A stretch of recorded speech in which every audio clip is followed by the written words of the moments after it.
All right, we're going to go through the Pink News article about Amy Dias released on May 17th. This is the one and only time I will give Pink News a click so that I can read the article. It's titled, "The Gender Critical Feminist Movement is a Cult that Grooms, Controls, and Abuses, according to a lesbian who managed to escape." Terf is hate speech, and it's time to condemn it, gender-critical writer Amy Dias announced in October 2018. Words she now regrets. Terf is a slur used to sexually harass, threaten, and silence lesbians, continued Amy's viral Medium post, which was liked more than 4,300 times. Back then, Amy was connected to an international network of powerful lesbians. Where do I sign up? She believed, like many people in the gender-critical feminist movement do, that the lesbian community to which she belonged was under attack from trans rights activists. She believed that lesbian identity itself was being infringed on and erased by trans women, and that the media didn't care. More than that, she believed that the media was being controlled by trans people. All true. She believed that she was part of the fight back against trans rights activists, part of the fight back against homophobia. Amy, who is based in Seattle, doesn't believe those things anymore. Looking back on her time in the gender-critical feminist movement, she is unequivocal. It was a cult that groomed her when she was vulnerable and sleeping in her car, a cult that sought to control her, keeping tabs on her movements and dictating what she could and couldn't say, a cult that was emotionally and sexually abusive toward her. Okay?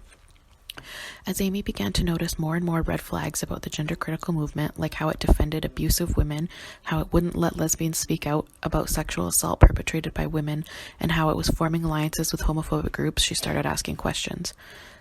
Okay, but where's the receipts, though? Like, show me one instance of defending abusive women. Show me one instance of not allowing women to speak out about sexual assault. Show me, like, one receipt, just one. You can't make these claims without backing them up. Anyway, last year she began speaking out against what she saw as increasingly blatant homophobia in the gender-critical movement. The cult tightened its grip. Lesbian journalists who are household names love-bombed her, she says, trying to keep her in the movement. Showing your appreciation for somebody, praising them for speaking out in such a scary topic, that's not love bombing. That's supportive, kind behavior. Anyway, British gender-critical feminists invited her to come to the UK in February to be a headline speaker at the conference of a prominent organization that campaigns against trans rights in the name of women's safety. After this, the plan was that she'd go on a tour of the country, attending gender-critical meetings and linking up with women in the movement she'd previously only spoken to online. A tour of the country, come the fuck on. We all know that the UK, and primarily this is speaking about England itself, is a tiny country when we're talking about size of, like, landmass. It's a tiny country, so to go from London to Leeds to Liverpool is, it's a day trip. It's not a tour of the country like it's some grand caravan. Good God. One British lesbian even promised to find Amy a wife so that she could stay in the UK and galvanize the struggle. One receipt. Just one, please. Apparently, radical feminists and gender-critical feminists are now human traffickers. Okay. But on the day she was supposed to buy a plane ticket to the UK, she bailed. She didn't believe it anymore. Oh, really? So the day you're supposed to buy your ticket, randomly, instantly, suddenly you have a change of heart and the switch is flipped and you no longer believe it. Why? The article doesn't say anything about why. Okay. Amy left the gender-critical feminist movement. She's still processing everything that happened to her while she was in it. And she started speaking out about as much as she can, but about what she says is a dangerous, abusive cult. All right. Next it says, what is a terf? 18 months before she wrote the Medium piece, Amy tells Pink News that she hadn't even heard the word terf. In early 2017, I was on Tumblr, she says over Zoom. I'm posting nature stuff, photos of pretty girls, gay stuff, It wasn't very political, but then I started to hear about terfs. Amy asked a lesbian friend what terf meant, and she was told something they call lesbians for being lesbians. True. TERF stands for Trans Exclusionary Radical Feminism. It's a kind of feminism that, at its roots, doesn't believe a trans woman is a woman and won't fight for her rights equally with other women. That's true. Trans women are not women, and they are not entitled to the same rights that women are. They're men. They have all of the human rights that men have. The end. Anyway, the way that the gender critical movement frames it, TERF is a misogynist, lesbophobic term used to silence lesbians. Yes. I understand some people are legit TERFs, Amy says, but it sounds more intelligent to call someone transphobic because that's what they are. I don't say TERF anymore, but I'm not going to tell a trans person not to because I get it. Amy started learning about radical feminism too, but emphasizes, I've never been a radical feminist, ever. As Amy saw more discussions of the TERF movement on Twitter throughout 2017 and 2018, she started to occasionally comment. And that's when she found me on Twitter, Amy says, referring to the woman who brought her into the gender critical movement and had, perhaps, the most influence over her. She just noticed and she started following me. She started DMing with me, she says. That's literally the point of social media, is to connect with people who share your views, to have similar experiences to you, whose content you like, and hopefully you can DM them and interact with them one-on-one. That's the fucking point. Anyway, months later, they met in person. She kept riling me up. She would periodically check in to try to keep me radicalized or on point with the movement, Amy says, and we had these international lesbian leadership group chats. Again, sign me up. That sounds wonderful. She would try to get everybody on the same page about word choices, like instead of saying trans activists are anti-gay, maybe say extreme trans activists. And they sold it and packaged it in a way that a fair-minded person would actually listen to some of their approaches. Yeah, no shit. Because you need to use regular language that the average layperson can understand and relate to and connect with to express themselves as well. They were trying to figure out the best way to get normal people to listen to us, and I believed that our community was getting attacked from within, so we had to do something. Yeah, that's why we're all here. Amy says she thinks a lot of lesbian, bi, and gay people, and some trans people, are on board with the gender critical movement, that they truly believe that trans people are displacing lesbians. While it's true that there has been an increase in the visibility of trans and non-binary people in the past decade, this doesn't equate to trans people erasing lesbians, Amy says she recognizes now. I have some sources for this. Where's yours, Amy? It's emotional manipulation. They're trying to pit gay and bi people against trans people, basically. Because gay and bi are sexual orientations. Trans is not. It's not, like, it's LGB and then the T. It's not the same thing, obviously. Duh. Amy says there is now a pretty strong network of gender-critical lesbians around the world. A secret underground railroad of TERFs, I guess. She adds that the woman who introduced her to it all has changed a lot too. In 2018, when I first met her, she was talking completely differently. I feel like her heart is in the right place, but I've seen her shift progressively more right politically.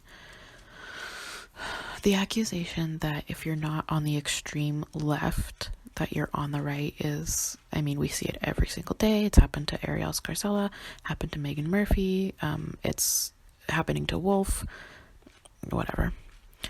While Amy was being told by influential lesbians that her voice was important, she also had lost her marketing job and was living in her car. Okay, that's all right. Mentally, I was in a vulnerable state. I was going through a hard time, she says. That sucks. It sounds like your situation is not your fault, but it is your responsibility to now change it. Okay? For the first time, Amy's voice breaks a little as she recounts what this period of her life was like. I felt like everybody knew and they would just exploit instead of helping. They wanted you to be unstable. She pauses. Okay. It was at this point that the emotional and sexual abuse she experienced at the hands of the gender critical movement was at its worst, Amy says. How, though? Because if you remember earlier in the article, it said that she bailed on going to the UK. Okay. Another pause. The more stabilized I got, the less they could control me. That's where the struggle started. It's harder for you to see things and process things when you're working on paying your bills. Oh, okay, so you're not going to address or discuss the claims of emotional and sexual abuse? You're just... Oh, okay. All right, sure. I came into this to fight homophobia. It wasn't about hating trans people for me, Amy says. Oh, aren't you wonderful and special? This is very not all men, but in the reverse, like not all gender criticals. It's very pick-me behavior also. Yikes. In the beginning, she tells me, it seemed more respectable, something she was comfortable with, but I didn't know what I was getting into at the time, she continues. Okay. Whatever. Amy also began to notice the role that the messaging of the religious right was playing in the gender critical movement. And that many of the things the movement was part of was pushing for were actually anti-gay. I disagree with that. It is true that religious people and gender critical people have some similar views in that they don't believe that you can change biological sex. That is true. That's most of the world. It has nothing really to do with politics. Okay. The terf movement won't let lesbians talk about abusive women. All right. Domestic abuse and intimate partner violence are usually perceived as a heterosexual issue, but women can be abusive too. Okay, yeah, we know that. Duh. Amy, herself a survivor of sexual violence perpetrated by a woman, wanted this issue to be part of the discussion, but she was shut down. When I talked about it to any gender-critical feminist, they would downplay it and say, well, it's not as bad as with men, or we want to focus on men, she says. Well, I think she's not understanding the nuance to this. I would really doubt that the women that we know she's speaking about, Julie Bindel, would say that it's not as bad as with men. I think she probably would have said something about how globally, obviously, men are the greatest perpetrators of sexual violence, and that this particular movement is about focusing on abusive men using trans issues to continue abusing women. So it's not that abuse perpetrated by women isn't as bad, but that's not this movement. This movement is particularly about males using trans issues to continue to abuse women. So there's a time and place for everything, but this particular issue is not, or this particular time and place is not for this issue. I call them the matriarchy. Okay, well, sounds good. Like that's a lesbian community issue and they get so defensive and mad when you try to talk about it. Well, no, they don't. But again, time and place. This is not the time and place for that particular topic. You're welcome to speak about your feelings on that topic. Please do. I know lots of women would back you and join you and support you in that. Okay. The lack of respect afforded to lesbians who wanted to talk about being abused by women was one of the final straws for Amy. Okay, I get that, but again, like, time and place. Like, this issue is about male bullshit, so it's not the time and place. Oh my god. By late 2019, Amy had fallen out with the gender-critical movement. She had cold feet about traveling to the UK to speak at the conference of a group whose anti-trans goal she no longer supported. Okay, good, stay away.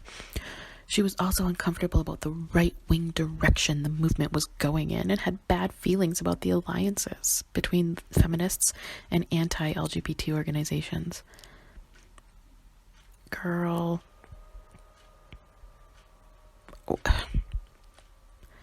Sometimes you have to set aside some of your differences to work on a collective thing that you all agree with. You're never going to meet somebody that you agree with 100% on every single topic, but that doesn't mean you can't get something done. Like, that's literally the whole point of teamwork. Anyway, there is also the cruelty in the way that people from the gender critical movement talk to or about trans people. It was cognitive dissonance, Amy says. It made me uncomfortable. They kind of cloak themselves in respectability, but I'm seeing more and more things, and there's a red flag too, in the way they treated me. Since leaving, she thinks the homophobic right-wing direction and gender-critical movement has started to go and is becoming more mainstream. Okay. God, how fucking long is this article? Okay, there's like 2 more paragraphs. Since leaving the gender-critical movement, Amy says that she likes herself more. She maintains that she never shared the majority of the movement's beliefs about trans people. Then what the fuck were you doing here? They find out what your issue is, they play it up for a little while, and then they get you in their little cult. Okay. I reached a point where I just had to be honest with myself. Her friends were worried about her. She was shutting people out. Her gender-critical activism was creating problems in her personal relationships. Welcome to feminism. That happens to literally every single one of us. You gotta stand up for your beliefs no matter what anyway, so sorry you don't have a backbone. And now, the difference to her life since leaving the cult has been like night and day, she says. Her chosen LGBT family, who she's known for decades, were still there for her. They had been waiting for her. It was like coming home, she says. I felt like I was coming home. This piece of fucking garbage. I like how she has a lot of bullshit to say about the movement, but literally no examples or receipts. Cool.